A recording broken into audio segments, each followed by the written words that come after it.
안녕하세요. 저는 유명한 동시 통역가를 꿈꾸며 대학원에서 공부를 하고 있는 28살 여성입니다. 시험 기간도 끝나고 바쁜 일이 끝나 조금 한가한 시간에 사연 채널을 챙겨 듣고 있었는데 제가 겪었던 사연을 보내보면 어떨까 하고 이렇게 글을 쓰게 되었네요. 사실 저는 작년에 어이없는 파혼을 경험했어요. 전 남자친구네 집에서 정확히 말하면 예비 시어머니가 너무 터무니없는 것들을 요구하시길래 이런 집안과 결혼하면 제 인생이 망할 것 같아 파혼했습니다. 정확히 말하면 자기가 말하는 요구 조건을 들어주지 않으면 결혼을 허락하지 않겠다는 말이었죠. 너무나도 뻔뻔한 이야기였고 저는 당연히 납득을 할 수 없어 그 자리에서 파혼을 선언했어요. 옛날이야 남자가 집 해오고 여자가 혼수해오기도 했는데 요즘엔 반반 결혼이 대세 아닌가요? 결혼 이야기가 오갈 때도 공평하게 하자는 남자친구의 말만 믿고 결혼을 진행했다가 예비 시어머니 덕분에 현실을 자각하게 되었는데요. 그럼 지금부터 제 파혼 사연 들려드릴게요. 전 남자친구를 만난 건 대학을 졸업해서 모 기업의 통역사로 활동하면서였어요. 어려서 꿈은 외국어이었지만 우리말이 아닌 다른 나라의 말을 배우고 익히는 게 재미가 있더군요. 그래서 동시 통역가에 대한 꿈을 키우게 되었고 영어 영문학과를 전공해 대학을 졸업하자마자 좋은 기회로 모 중견기업의 해외 사업팀에 입사를 하게 되었습니다. 제가 하던 업무는 외국어로 된 문서를 번역하거나 외국인 바이어들과 미팅 자리에서 통역을 해주는 일이었습니다. 남편은 회사 마케팅팀에서 대리로 일을 하고 있는 직원이었고요. 우연히 한 프로젝트를 같이 담당하게 되면서 남편의 부서와 제가 속해 있는 팀이 같이 해외 출장을 가게 되면서 인연이 시작되었어요. 둘 다 팀의 막내였던지라 자주 대화를 하게 되었고 붙어있는 시간도 많다 보니 자연스레 친해졌습니다. 나이도 같고 취미도 비슷했던지라 사적인 만남의 횟수가 늘면서 사랑의 감정이 싹 트더군요. 당시에는 저희 둘 다 사회초년생이었기 때문에 모아둔 돈도 별로 없었고 어느 정도 직장에서 자리를 잡으면 결혼을 하기로 했었죠. 그렇게 저희는 3년의 긴 연애 끝에 미래를 함께하기로 약속했습니다. 사실 저희 집은 조금 부유한 편이었습니다. 대기업 임원 출신인 아버지는 아직도 회사에서 근무하고 계셨죠. 2년 뒤 정년퇴임하실 예정이었고요. 엄마는 캐피털 회사를 운영하셨던 외할아버지에게 회사를 물려받아 운영 중이셨고요. 제가 대학을 졸업한 해에 제 몫으로 회사 근처에 있는 32평짜리 브랜드 아파트를 해주셨어요. 결혼을 하려면 요즘엔 시댁 눈치 안 봐야 한다면서 미리 여유자금까지 만들어 주셨습니다. 그렇게 양가 집안에 인사를 드렸어요. 저희 집에서는 남자친구가 인물도 좋고 마음씨도 곱다며 무척이나 좋아라 하셨죠. 남편도 넉살 좋게 저희 부모님을 잘 따랐고 무엇보다 저를 살뜰히 챙겨주었습니다. 오히려 제가 예비 시댁에 처음 인사를 드리러 갈 때는 더 긴장을 했습니다. 마음에 안 드시면 어쩌나 하고 백화점에서 예쁜 원피스도 사입고 좋아하실 만한 선물도 어렵사리 골랐죠. 설레임 반 긴장 반으로 예비 시댁에 방문했는데 반응이 영 시원찮은 겁니다. 예비 시아버지는 아무 말도 없으셨고 예비 시어머니는 저의 위아래를 훑어보기 바쁘셨죠. 남편에게는 3살 많은 누나가 있었는데 옳게 될 사람이 온다 하니 잔뜩 힘을 주고 왔더라고요. 하도 쳐다보는 동에 밥이 코로 들어가는지 입으로 들어가는지 몰랐어요. 그렇게 겨우겨우 식사를 마치고 거실에 둘러앉아 차를 마셨습니다. 이때다 싶었는지 저에게 마구 질문을 쏟아내더라고요. 우리 현민이가 결혼한 사람 데려온다길래 궁금했는데 이렇게 보니 반갑네. 그런데 입고 온 거 들고 온 거 다 명품인데 친정이 돈이 많은가 봐? 아참, 내가 나이가 많으니 말 편하게 해도 됐지? 아가씨, 우리 현민이랑 만난 지 얼마나 됐어요? 우리 집의 아들이 귀한 집이라. 근데 그 나이에 벌써 명품 치장하고 다니면 너무 과소비 아닌가? 지금 직장 다녀요? 네, 저 현민 씨랑 같은 직장 다니고 있고, 저는 해외 사업팀에서 통 번역 업무를 담당하고 있어요. 그래도 직장은 펀드다니 잘 잡았네. 우리 아들 못한 거 하나 없이 내가 잘 키웠는데 우리 아들이 결혼한다니 아쉽네. 신혼집은 어떻게 할 생각인가?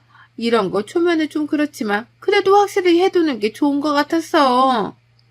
신혼집은 저희가 저희 힘으로 시작한 것도 좋지만 사실 제가 결혼하면 들어가서 살라고 미리 마련해 주신 집이 있어요.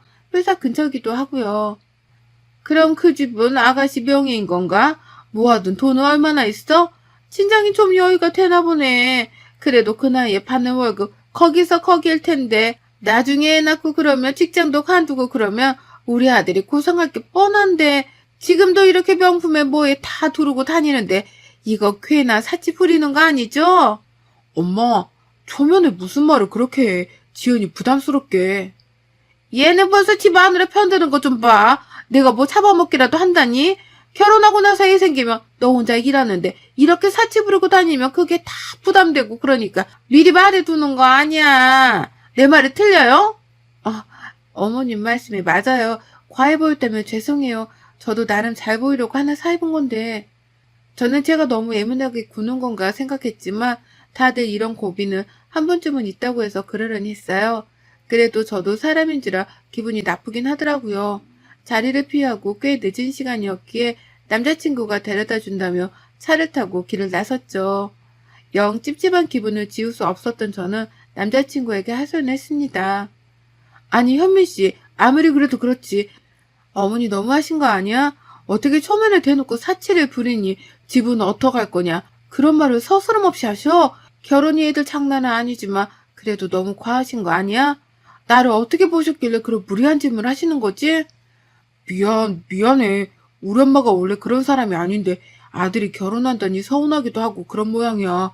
기분 나빴다며 내가 대신 사과할게. 우리 엄마 생각보다 여린 분이야.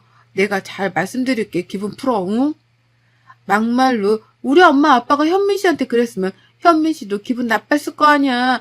반대로 생각해보라고. 내가 현민 씨랑 결혼하는 거지 현민 씨 집이랑 결혼하는 게 아니잖아. 결혼해서도 이런 식이면 나 곤란해. 결혼하기 전에 애초에 그런 거 싹을 잘랐으면 좋겠어. 알겠어. 너무 예민하게 생각하지 마. 내가 엄마한테 잘 말해둘게. 순간 이게 맞나 싶을 정도로 결혼을 이렇게까지 해야 하나 생각이 들었지만 남자친구가 미안하다고 사과를 하는 통에 잘 준비해보기로 하고 좋게 결론 지었어요. 회사 동료들이나 주변 친구들에게 물어봐도 결혼 전에 보통 치르는 관례라며 깊게 생각하지 말라더라고요. 그래서 저도 한숨 푹 쉬고 세상에 쉬운 건 하나도 없구나 생각했죠. 며칠 뒤 상견례까지 치르게 되었어요. 저희 부모님과 예비 시부모님, 시누이, 남편 이렇게 넷이 자리하게 되었습니다. 시누이와 예비 시어머니는 저희 부모님을 스캔하기 바쁘시더라고요. 예비 시아버지는 그저 결혼이 차질 없이 잘 준비되었으면 한다고 몇 마디 거들뿐 과묵하게 계셨어요. 시어머니와 시누이가 제일 바쁘더라고요. 다소 기분이 나쁠 수 있는 얘기인데도 저희 부모님은 차분하게 답해 주셨습니다. 요즘에는 반반 결혼이 대세던데 저희가 형편이 그렇게 좋지는 못해서요. 있는 쪽에서 지원을 많이 해주고 살아가면서 서로 도우면 되니까 결혼할 때 얼마 보태줄 수 있으신가요? 안 그래도 집 문제가 가장 큰 것 같아서 딸아이 명의로 미리 사둔 집이 있어요.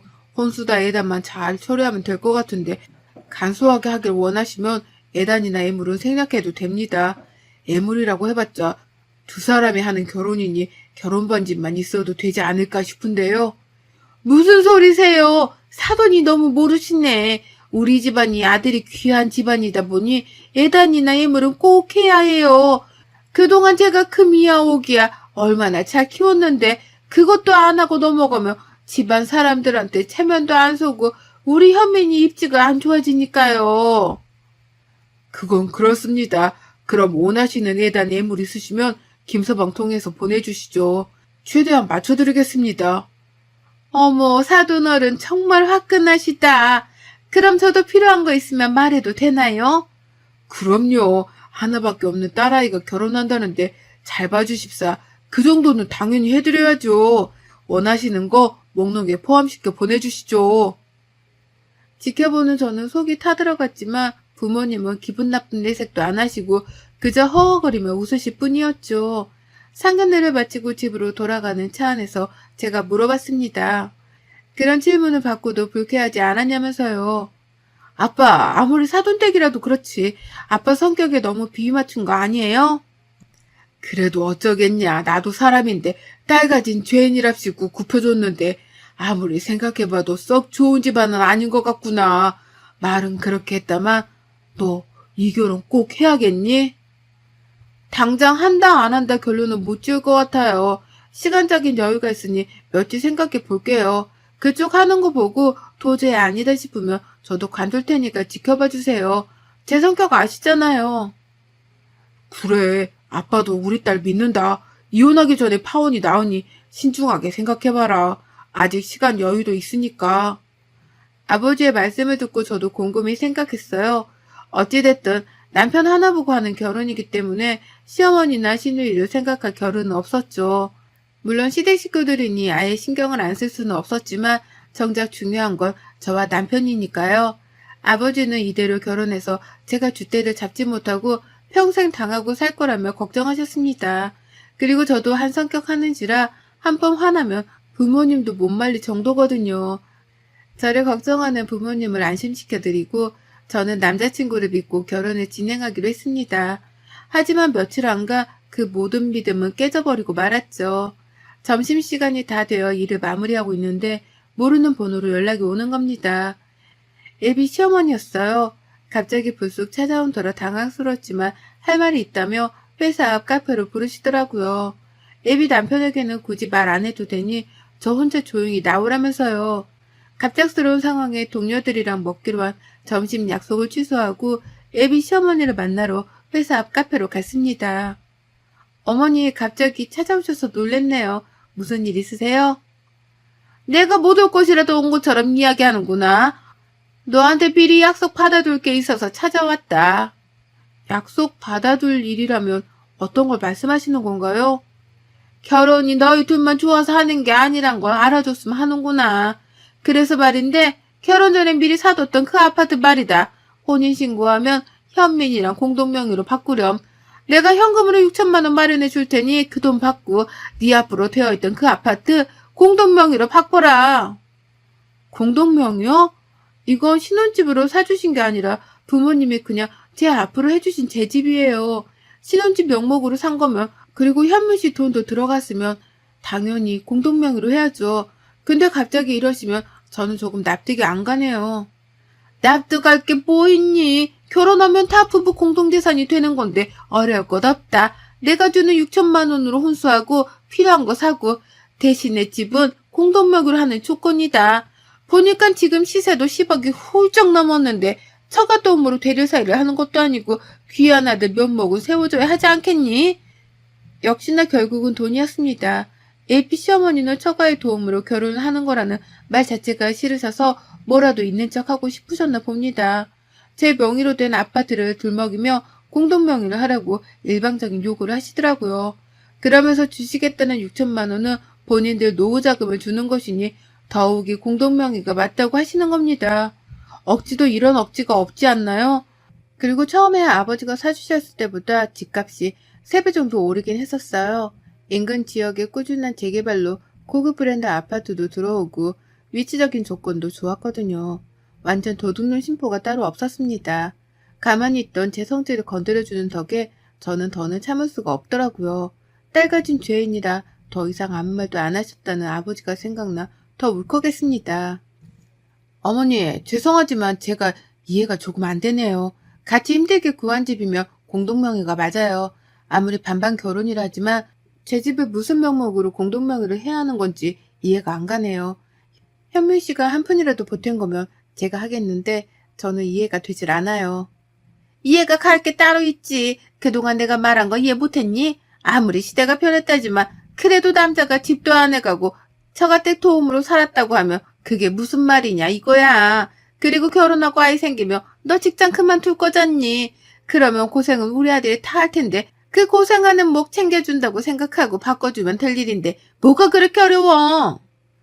어려운 게 아니라요. 어머니 상식적으로 납득이 안 가는 거잖아요. 너무 무리한 요구하신다는 생각 안 드세요? 막말로 형님 시집갈 때 집에서 보내셨다면서요. 그것도 공동명의 하셨어요? 그리고 이렇게 찾아오신 거 그 사람도 알아요? 어머니가 저한테 이런 말씀 하실 거라는 것도. 걔가 알아서 뭐 하겠니? 저번에도 보니까 네 말이라면 꿈뻑 죽더만. 그래서 아무 말도 못할까 봐 내가 이렇게 왔다. 가정교육을 제대로 받았으면 이렇게 따박따박 말대꾸도 안 했겠지. 어른이 그렇게 말하면 그냥 네 하면 되는 거야. 아직 뭘 모르는구나 네가. 나중에 아이 나면 내가 봐주고 그럴 수도 있는데. 자꾸 아이아이 하시는데 그럴 일은 없을 것 같네요. 현민 씨도 같은 생각이면 공동명의 해드릴게요. 이게 말이 되는 상황인 건지 직접 불러서 현민 씨가 납득하면 저도 군말 안 하고 해드릴게요. 저는 그 자리에서 남자친구에게 전화했습니다. 예비 시어머니가 난감한 표정을 지으시더라고요. 남자친구에게 전화해 회사에서 개망신 당하고 싶지 않으면 회사 앞 카페로 나오라고 했어요. 그대로 가만히 있다가는 제 성질을 못 이겨 앞에 있는 시어머니 손찌검이라도 할 것 같았거든요. 시간이 얼마 안 돼 남자친구가 헐레벌떡 카페로 달려오더라고요. 남자친구가 도착하기 전 예비 시어머니는 저를 표독스럽게 노려보며 인정머리 없는 년이라고 욕까지 하셨어요. 현민 씨, 지금 어머니가 나한테 하신 말씀이 있으시다고 해서 얘기 나눠보니 우리 신혼집을 공동명의로 하라시네? 나중에 아이 낳고 일시면 자기 혼자 고생할 거 아니냐고. 아들기 살려야 하지 않겠냐고. 집 공동명의 안 해주면 결혼 허락 안 하시겠다는데 당신 들은 거 있어? 이게 다 무슨 소리야? 공동명의는 뭐고 결혼 허락을 안 하겠다는 것도 뭔데? 이 표독스러운 년? 굳이 이렇게까지 해야겠니? 그래, 내가 이참에 할 말 좀 했다. 여자가 돈이 많으면 뭐하니? 융통성이 없는데. 몸에 명품 휘감고 다니면 자기가 부자인 줄 아나? 부부가 되려면 그 정도는 감수해야지. 그리고 하나밖에 없는 우리 아들 데리고 살려면 그 정도는 해야 되는 거 아니야? 이 뻔뻔한 년. 뭐예요? 표독스러운 년, 뻔뻔한 년? 정말 뻔뻔하게 누구신데 이래요? 당신 말해봐. 들은 게 있냐고. 긴 말 할 것도 없네. 이 결혼 없던 걸로 알게요. 어차피 주고받은 것도 없고 말만 한 상태니까 서로 아쉬운 거 없잖아요. 당신이랑은 아쉽지만 여기까지인 것 같네. 당신 집안에 내 인생 못 걸겠어. 그만하자. 자기야, 이러지 말고 나랑 이야기 좀 해. 이성적으로 생각하고 좀 진정하고 대화를 좀 해보자. 엄마는 왜 쓸데없이 이 사람한테 그런 말을 해서는 이 사단을 만들어야 돼? 됐다. 이런 못된 것이랑은 결혼하는 게 아니야. 네가 훨씬 아깝다. 너한테 시집 오르고 주선 아가씨들이 얼마나 많은데 쥐뿔도 없는 게 집 한 채 있다고 까불기는. 어머니, 아니 아줌마, 말 다 하셨어요? 그대가들 그 상태로는 그 누구와도 결혼 못해요. 아세요? 어떤 미친년이 냉큼 재산 가져가겠다는데 결혼해요? 제정신이 아니고서야. 암튼 우리 결혼 없던 걸로 해. 이 시간 이후로 서로 연락하는 것도 없고 회사에서 마주쳐도 아는 척 하지 말고. 아줌마, 인생 날로 먹으려고 하지 마세요. 아들 팔아서 장사하세요? 어이가 없어서 참. 저는 그 자리를 박차고 나왔어요. 드라마처럼 정신 좀 차리라고 물을 부어주고 싶었지만 참았습니다. 그렇게 저는 남자친구에게 파혼을 선언했어요. 며칠을 저에게 전화하며 집까지 찾아오고 회사에서도 메신저로 끊임없이 연락을 하더라고요. 하지만 저는 제 미래를 남자친구와 함께 이어나갈 수 없을 것 같다며 정중하게 파혼 의사를 다시 전달했습니다. 아버지께 말하니 역시 그럴 줄 알았다면서 잘했다고 하시더라고요. 이혼보다는 파혼이 낫다면서요. 그리고 애비 시어머니는 정확히 저희 부모님이 하시는 일을 모르셨나 봅니다. 저희 아버지가 임원으로 계시는 회사에는 시누이 남편도 다니고 있더라고요. 그 사실을 뒤늦게 알게 된 시어머니는 혹여나 문제가 될까 저에게 굽신거리며 연락을 해오더라고요. 이미 끝난 사이 말해서 더 뭐합니까? 저는 다시는 연락하지 말라며 한 번만 더 연락하면 정말 원하는 대로 해버리겠다며 반협박을 했죠. 그랬더니 마지막에 그렇게 인생 살지 말라며 욕을 하시더라고요. 신우이가 될 뻔했던 사람도 처음에는 제 눈치를 보더니 나중에는 SNS에 저를 저격하는 글을 여러 개 올리더라고요. 가만히 있으면 뭐합니까? 다 캡처해서 명예훼손으로 고소했죠. 제가 잘못한 것도 없는데 그런 취급을 받을 이유는 없었으니까요. 집까지 찾아와 무릎을 꿇으며 사정을 해대는 동에 고소는 취하했지만 신우의 남편은 지방의 공장으로 발령을 내버렸습니다. 그 뒤로 정말 연락이 끊겼어요. 회사에서 남자친구를 종종 마주쳤지만 저는 눈길 하나 주지 않았어요. 마침 회사 일도 재미가 없어지고 흥미를 잃어갔을 때라 이참에 그만두고 공부를 좀 더 해야겠다고 생각했어요. 해외로 다니며 보는 시야도 넓히고 견문도 넓히고 싶었습니다. 대학원 공부를 한다는 건 차원이 다르더라고요. 매일매일이 공부와 시험의 연속이었어요. 부모님은 괜찮냐고 하지만 파혼의 슬픔, 아픔 따위는 느낄 새도 없이 정신없더군요. 그렇게 지금까지 대학원에서 공부를 하고 있습니다.